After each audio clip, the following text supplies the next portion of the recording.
তোমরা কি জানো যে কলকাতা এবার এমন একজনকে কোচ হিসেবে আনতে চলেছে যিনি ভারতের হয়ে অস্ট্রেলিয়ার মাটিতে ইতিহাস তৈরি করেছিল? কে হতে চলেছে এই নতুন কোচ কেকেআর এর? তোমরা সমস্ত কিছু জানবো আজকের এই ভিডিওতে। তার আগে ভিডিওতে একটা লাইক করে চ্যানেলটাকে সাবস্ক্রাইব করে দাও। তো চলো শুরু করা যাক, ভিডিওতে ঝাপা যাক। কেকেআর ভক্তদের জন্য আইপিএল 2026 কে নিয়ে একটা বিশাল বড় আপডেট চলে এসেছে। কিন্তু হ্যাঁ, কলকাতা নাইট রাইডার্স কিন্তু এবার বড় সময় পরিবর্তন করতে চলেছে তাদের কোচিং স্টাফে। এবছরে শেষ হয়ে যাচ্ছে যে কোচ চন্দ্রকান্ত পণ্ডিতের কন্ট্রাক্ট। তিনি 2023-24 এবং 2025-এ এই 3 বছরে দলের সঙ্গে তিনি যুক্ত ছিলেন। তিনি রিপোর্ট বলছে যে তাকে আর কন্টিনিউ করানো হবে না, কারণ 2025-এ অনেক প্রশ্ন রয়েছে, তার কোচিং স্টাইল নিয়ে অনেক প্রশ্ন রয়েছে। অনেকটা ভালো স্কোয়াড গঠন করতে পারেননি চন্দ্রকান্ত পণ্ডিত, মানে কি একটা যে পারফরমেন্স সেটা কিন্তু বন্ধ করেছে। এমনকি অ্যান্ড্রে রাসেলকে ম্যাচ উইনার প্লেয়ারকে সঠিক টাইমে তিনি খেলাতে পারেননি। এইসব কারণে কেকেআর তাকে হয়তো সরাতে চাইতেছে।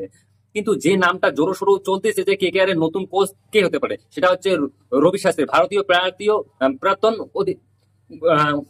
কোচ ছিলেন রবি শাস্ত্রীর কাছে, ছিলেন যে ইন্ডিয়ান অভিজ্ঞতা এবং দুটোই ভরপুর আছে রবি শাস্ত্রীর কাছে। সেটাই কে কাজে লাগাতে চাচ্ছে কেকেআর ম্যানেজমেন্ট। তা আর একটা নাম খুব ঘোরাঘুরি করতেছে যে 2012 সালে কিন্তু ইয়ন মর্গান কিন্তু ভাই কেকেআর কে ফাইনাল নিয়ে গেছে। কিন্তু সমস্যা হচ্ছে এইখানে যে ইয়ন মর্গান এর ভাই মানে কোচিং এক্সপ্রেস কিন্তু একদমই নেই, তার কারণ তিনি কোথাও মানে কোচিং করেনি। এই জন্য দেখো আমার মনে হচ্ছে যে ডিয়ন মর্গানের থেকে হয়তো রবি শাস্ত্রী একদম বেস্ট হবে। আচ্ছা, নিচে কমেন্ট করে অবশ্যই বলবেন যে কেকেআর এর নেক্সট কোচ কি হলে ভালো হয়, ডিয়ন মর্গান নাকি ভাই রবি শাস্ত্রী? দেখো আমি তো রবি শাস্ত্রীর পক্ষে আছি, কমেন্ট করে তোমরা অবশ্যই বলবেন।